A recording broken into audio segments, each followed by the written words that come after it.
ಯಾರು ಮಾತಾಡ್ತಾ ಇಲ್ಲ. ಭ್ರಷ್ಟಾಚಾರ ಮುಕ್ತ ಕರ್ನಾಟಕ, ಬಸವಣ್ಣನ ಕಲ್ಯಾಣ ಕರ್ನಾಟಕ, ಕುವೆಂಪುರವರ ಸರ್ವೋದಯ ಕರ್ನಾಟಕ, ಕರ್ನಾಟಕ ರಾಷ್ಟ್ರ ಸಮಿತಿ ಪಕ್ಷಕ್ಕೆ, ಕೆಆರ್ಎಸ್ ಪಾರ್ಟಿಗೆ.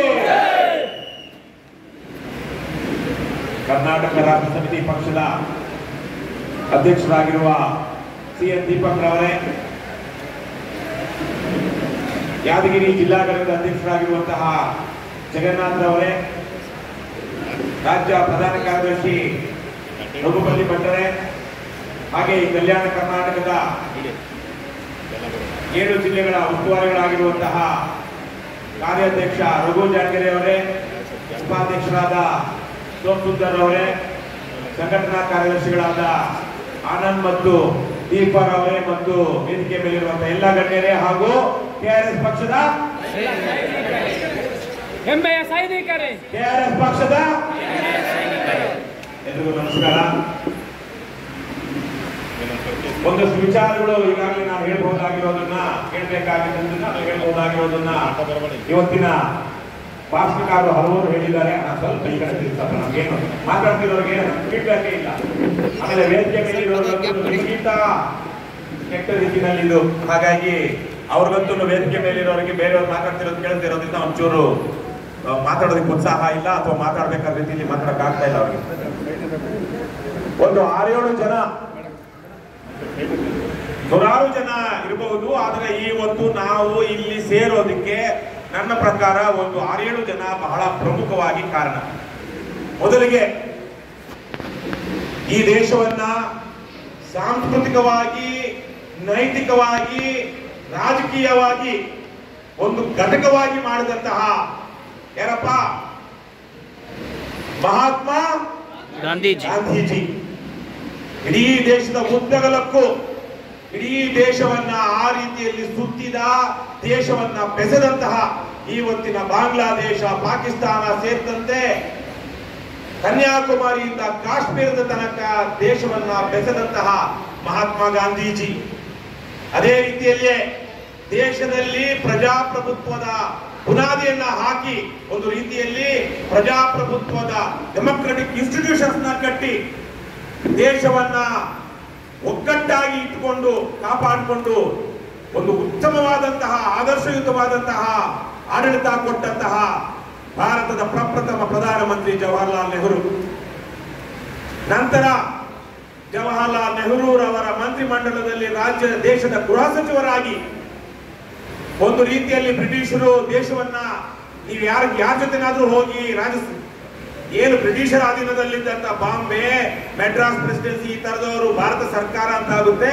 ಮಿಕ್ಕ ಹಾಗೆ ಮೈಸೂರು, ನಿಜಾಮನು, ಬೇರೆ ಬೇರೆ ಯಾರೆಲ್ಲ ಇದ್ರು, ನೀವು ಪಾಕಿಸ್ತಾನ ಜೊತೆಗಾದ್ರೂ ಹೋಗಬಹುದು, ಭಾರತದ ಜೊತೆಗಾದ್ರೂ ಹೋಗಬಹುದು, ಅಥವಾ ಸ್ವತಂತ್ರರಾಗೂ ಇರಬಹುದು ಅಂತ ಹೇಳಿ ಅವೆಲ್ಲರನ್ನು ಭಾರತದಲ್ಲಿ ಸೇರಿಸದೆ ಹೋದಾಗ ಭಾರತದ ಪ್ರಪ್ರಥಮ ಗೃಹ ಸಚಿವರಾಗಿ ಇಡೀ ದೇಶದಲ್ಲಿದ್ದಂತಹ ಈ ತರಹದ ಏನು ನಿಜಾಮರ, ರಾಜರ ಸಂಸ್ಥಾನಗಳನ್ನ ಭಾರತದ ಒಕ್ಕೂಟದಲ್ಲಿ ಸೇರಿಸೋದಿಕ್ಕೆ ನಿರಂತರವಾಗಿ ಶ್ರಮಿಸಿದಂತಹ ಭಾರತದ ಉಕ್ಕಿನ ಮನುಷ್ಯ ಯಾರಪ್ಪ?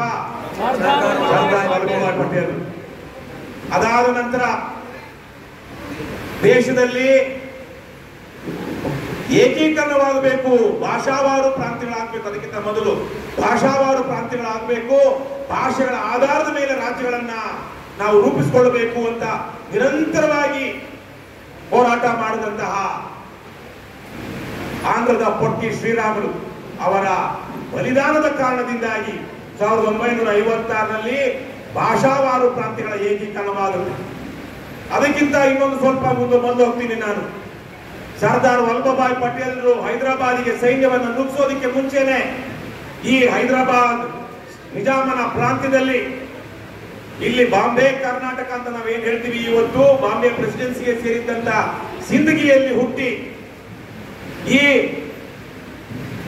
ಗುಲ್ಬರ್ಗ, ಅವಿಭಜಿತ ಗುಲ್ಬರ್ಗ ಜಿಲ್ಲೆಯಲ್ಲಿ ಶಿಕ್ಷಣವನ್ನ ಪಡೆದು ಇಡೀ ಇವತ್ತಿನ ತೆಲಂಗಾಣ, ಕರ್ನಾಟಕದ ಈ ಭಾಗ, ಮಹಾರಾಷ್ಟ್ರದ ಹೈದರಾಬಾದ್ ನಿಜಾಮನ ಭಾಗ, ಇಲ್ಲೆಲ್ಲ ಬಹಳ ದೊಡ್ಡ ಮಟ್ಟದ ನಾಯಕರಾಗಿ ರೂಪುಗೊಂಡು ಕಾಂಗ್ರೆಸ್ ಸಂಘಟನೆಯ ಮೂಲಕ ಇಲ್ಲಿ ಸ್ವಾತಂತ್ರ್ಯ ಹೋರಾಟವನ್ನ ರೂಪಿಸಿ ನಿಜಾಮನ ವಿರುದ್ಧವಾಗಿ ಭಾರತಕ್ಕೆ ಸ್ವಾತಂತ್ರ್ಯ ಬಂದ ಮೇಲೆ ನಿಜಾಮನ ವಿರುದ್ಧವಾಗಿ ಬಹಳ ದೊಡ್ಡ ಮಟ್ಟದ ಜನಾಂದೋಲನವನ್ನ ರೂಪಿಸಿದಂತಹ ವೆಂಕಟೇಶ್ ಕೇಡ್ಗೀಕರ್ ಅಲಿಯಾಸ್ ರಮಾನಂದ ತೀರ್ಥರು. ಈ ಒಂದು 5-6 ಜನ ಇರಲಿಲ್ಲ ಅಂದ್ರೆ ನಾವಿವತ್ತಿಲ್ಲಿ ಸೇರ್ತಾ ಇರಲಿಲ್ಲ. ಭಾರತ ಈ ಹೊತ್ತಿನ ಒಂದು ಒಕ್ಕೂಟ ಅಥವಾ ಒಂದು ಭಾಗ ಏನಿದೆ ಅದು ಮಹಾತ್ಮ ಗಾಂಧೀಜಿ ಏನಿದೆ ಇರ್ತಾ ಇರಲಿಲ್ಲ. ನೆಹರೂರವರಿಗಿಂತ ಬೇರೆ ರೀತಿಯವರು ಯಾರಾದ್ರೂ ಇದ್ದಿದ್ರೆ ಇವತ್ತು ಬಾಂಗ್ಲಾ ಮತ್ತು ಪಾಕಿಸ್ತಾನ ಏನಿದೆ ಆ ತರ ನಾವಿರ್ತಾ ಇದ್ವಿ. ಒಂದು ಪ್ರಜಾಪ್ರಭುತ್ವ ಸಂಸ್ಥೆಗಳು ಈ ದೇಶದಲ್ಲಿ ಕಟ್ಟಲ್ಪಡೋದಕ್ಕೆ ಮುಖ್ಯ ಕಾರಣ ನೆಹರು. ಅದೇ ರೀತಿ ಭಾರತವನ್ನ ಒಗ್ಗೂಡಿಸಿದಂಥದ್ದು ಸರ್ದಾರ್ ವಲ್ಲಭಭಾಯ್ ಪಟೇಲರು. ಈ ಭಾಗದಲ್ಲಿ ವಿಶೇಷವಾಗಿ ಹೈದರಾಬಾದ್ ಸಂಸ್ಥಾನದಲ್ಲಿ ಒಂದು ಜನಾಂದೋಲನವನ್ನ ನಿಜಾಮನ ವಿರುದ್ಧ ಕಟ್ಟಿದಂತವರು ರಮಾನಂದ ತೀರ್ಥರು. ಮತ್ತು ಈ ವಿಶೇಷವಾಗಿ 3 ಅವಿಭಜಿತ ಜಿಲ್ಲೆಗಳೇನಿತ್ತು, ಬೀದರು, ಕಲಬುರಗಿ ಮತ್ತು ರಾಯಚೂರು, ಇವತ್ತು ಯಾದಗಿರಿ ಮತ್ತು ಕೊಪ್ಪಳ ಸೇರಿದಂತೆ ಈ ಭಾಗಗಳು ಕರ್ನಾಟಕಕ್ಕೆ ಸೇರುವ ಹಾಗೆ 1956ರಲ್ಲಿ ಬಹಳ ಮುಖ್ಯ ಕಾರಣಗಳು. ಬಹಳ ಜನ ಏಕೀಕರಣ ಹೋರಾಟ ಮಾಡಿದ್ದಾರೆ. ಆದರೆ ದೇಶಾದ್ಯಂತ ಭಾಷಾವಾರು ಪ್ರಾಂತ್ಯಗಳು ರೂಪುಗೊಳ್ಳಬೇಕು, ರಾಜ್ಯಗಳು ಭಾಷೆಗಳ ಆಧಾರದ ಮೇಲೆ ರೂಪುಗೊಳ್ಳಬೇಕು ಅಂತ ಬಹಳ ದೊಡ್ಡ ಮಟ್ಟದ ಹೋರಾಟ ಮಾಡಿದ್ದು ಪೊಟ್ಟಿ ಶ್ರೀರಾಮುಲು. ಸೊ ಇವರೆಲ್ಲರ ತ್ಯಾಗ ಬಲಿದಾನಗಳ ಕಾರಣಕ್ಕಾಗಿ ಇವತ್ತು ನಾವು ಎಲ್ಲೆಲ್ಲಿಂದನೋ ಬೆಂಗಳೂರಿಂದ, ಮೈಸೂರಿಂದ, ಕೋಲಾರದಿಂದ, ಶಿವಮೊಗ್ಗದಿಂದ, ರಾಜ್ಯದ 16 ಜಿಲ್ಲೆಗಳಿಂದ ಇವತ್ತು ನಾವು ಇಲ್ಲಿ ಯಾದಗಿರಿಗೆ ಬಂದಿದ್ದೇವೆ. ಕರ್ನಾಟಕ ರಾಷ್ಟ್ರ ಸಮಿತಿ ಪಕ್ಷದ ವತಿಯಿಂದ ಈ ಹೈದರಾಬಾದ್ ವಿಮೋಚನಾ ದಿನಾಚರಣೆ ಅಥವಾ ಈಗ ಕಲ್ಯಾಣ ಕರ್ನಾಟಕ ವಿಮೋಚನಾ ದಿನಾಚರಣೆಯನ್ನ ಆಚರಿಸ್ತಾ ಇದ್ದೀವಿ. ಆಗ್ಲೇ ಹೇಳಿದ ಹಾಗೆ ಇಡೀ ದೇಶದ ಬಹುತೇಕ ಭಾಗಗಳಿಗೆ 1947ರ ಆಗಸ್ಟ್ 15ಕ್ಕೆ ಸ್ವಾತಂತ್ರ್ಯ ಬಂತು. ಈ ಹೊತ್ತಿನ ಕರ್ನಾಟಕದಲ್ಲಿ ಹಾಗೆ ನೋಡಿದ್ರೆ ಪ್ರಪ್ರಥಮವಾಗಿ ಸ್ವಾತಂತ್ರ್ಯವನ್ನ 47ರ ಆಗಸ್ಟ್ 15ರಂದು ಪಡ್ಕೊಂಡವರು ಇಲ್ಲೇ ಪಕ್ಕದ ಬಳ್ಳಾರಿ ಜಿಲ್ಲೆಯವರು, ಅಲ್ಲಿ ದೂರದ ದಕ್ಷಿಣ ಕನ್ನಡದವರು, ಮತ್ತೆ ಈ ಬಾಂಬೆ ಕರ್ನಾಟಕ ಅಂತ ಏನ್ ಹೇಳ್ತಾರೆ, ಬಿಜಾಪುರ, ಧಾರವಾಡ, ಬೆಳಗಾವಿ ಮತ್ತು ಕಾರವಾರದವರು. ಈ ಮೈಸೂರು ಸಂಸ್ಥಾನ ಅಂತ ಇವತ್ತಿನ ಮೈಸೂರು, ಬೆಂಗಳೂರು ಅವೆಲ್ಲ ಸೇರಿದಂತ ಮೈಸೂರು ರಾಜ್ಯ ಏನಿದೆ ಅದಕ್ಕೆ ಸುಮಾರು 15-20 ದಿವಸ ಆದ್ಮೇಲೆ ಸೆಪ್ಟೆಂಬರ್ 9, 1947 ಅನ್ಸುತ್ತೆ, ಒಂದು 10-15 ದಿವಸ ಆದ್ಮೇಲೆ ಮೈಸೂರಿನ ಆಗಿನ ಮಹಾರಾಜರು ಅದನ್ನ ಭಾರತದ ಅಧೀನಕ್ಕೆ ಒಳಪಡಿಸೋದಿಕ್ಕೆ, ಜನರ ಆಡಳಿತ ನಡೆಸೋದಿಕ್ಕೆ ಅವಕಾಶ ಮಾಡಿಕೊಟ್ಟಿದ್ರು. ಆದ್ರೆ ಇಲ್ಲಿ ಈಗಾಗಲೇ ಹಲವಾರು ಗಣ್ಯರು ಹೇಳಿದಾಗೆ 1948ರ ಸೆಪ್ಟೆಂಬರ್ 17ನೇ ತಾರೀಕು ಇವತ್ತಿಗೆ ಸರಿಯಾಗಿ 78 ವರ್ಷದ ಹಿಂದೆ ಹೈದರಾಬಾದಿನ ನಿಜಾಮ ಆವತ್ತು ಈ ನನ್ನ ರಾಜ್ಯವನ್ನ ನಾನು ಭಾರತದ ಅಧೀನಕ್ಕೆ ಒಳಪಡಿಸ್ತೀನಿ ಅಂತ ಆವತ್ತು ಬರ್ಕೊಡ್ತಾನೆ.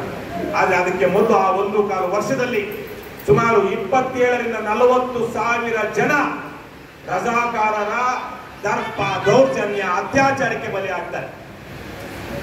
ಹಳ್ಳಿಗಳಲ್ಲಿ ರಜಾಕಾರರು ಈ ಇಡೀ ತೆಲಂಗಾಣ, ಮಹಾರಾಷ್ಟ್ರದ ಒಂದು ದೊಡ್ಡ ಭಾಗ, ಕರ್ನಾಟಕದ ಈ ಭಾಗ, ಇಲ್ಲೆಲ್ಲ ದಬ್ಬಾಳಿಕೆ, ದೌರ್ಜನ್ಯ, ಊರುಗಳಿಗೆ ಬೆಂಕಿ ಹಚ್ಚುತ್ತಿರ್ತಾರೆ. ಕಾನೂನು ಸುವ್ಯವಸ್ಥೆ ಇಡೀ ರಾಜ್ಯವೇ ಅವರ ಕೈಯಲ್ಲಿರುತ್ತೆ. ಆದ್ರೂ ಯಾವಾಗ ಸೈನ್ಯ ಆಪರೇಷನ್, ಪೊಲೀಸ್ ಆಪರೇಷನ್ ಮಾಡಿದಾಗ ವಲ್ಲಭಭಾಯ್ ಪಟೇಲರು ಸೆಪ್ಟೆಂಬರ್ 17, 1948ಕ್ಕೆ ಇಲ್ಲಿ ಅದು ಭಾರತ ದೇಶಕ್ಕೆ ನಿಮ್ಮ ಪೂರ್ವಿಕರು ಸೇರ್ತಾರೆ.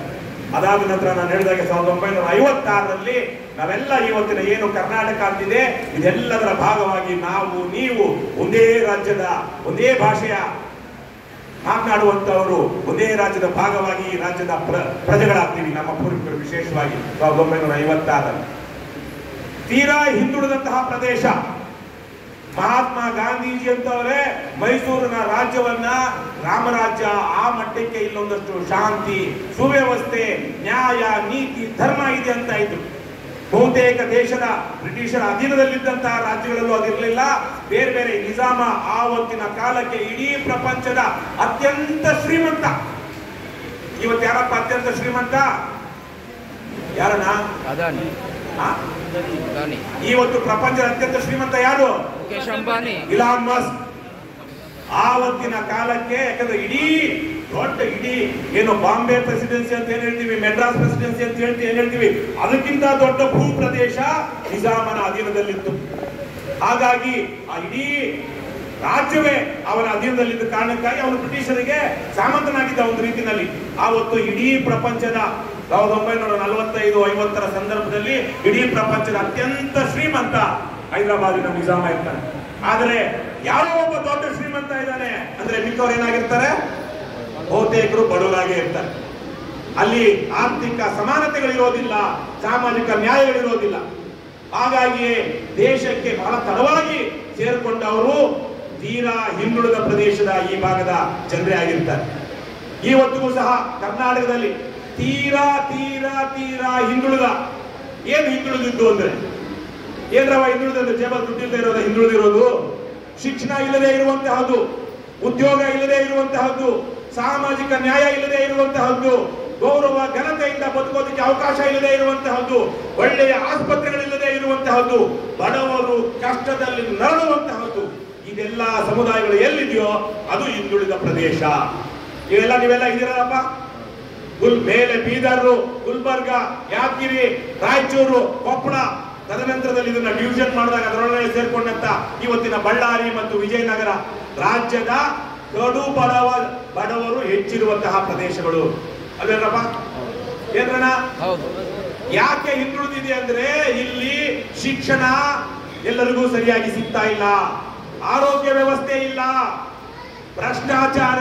ನಿಮ್ಮ ಪೂರ್ವಿಕರು ಹೆಚ್ಚು ಕಮ್ಮಿ ಈಗಿರುವಂತವರು ಸಹ ಅವರಿಗೆ ಪ್ರಜಾಪ್ರಭುತ್ವದ ಮೂಲಭೂತ ತತ್ವಗಳು ಮತ್ತು ಆಶಯಗಳು ಗೊತ್ತಿಲ್ಲ.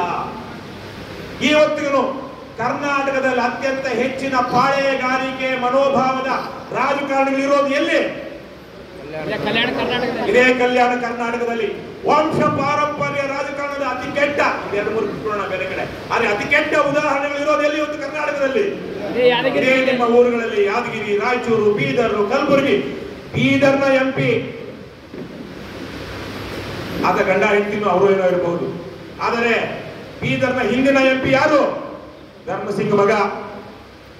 ರಾಯಚೂರಿನ ಕಲಬುರಗಿಯ ಇವತ್ತಿನ MP ಯಾರು? ಮಲ್ಲಿಕಾರ್ಜುನ ಖರ್ಗೆ ಅಳಿಯ. ಇನ್ನು ಹಾಗೆ ನೋಡಿ ಬಳ್ಳಾರಿಯಲ್ಲಿ ಯಾರಿದ್ದಾರೆ? ತುಕಾರಾಮ್, ಬಳ್ಳಾರಿ MP. ತುಕಾರಾಮ್ ಹೆಂಡತಿ ಸಂಡೂರಿನ MLA.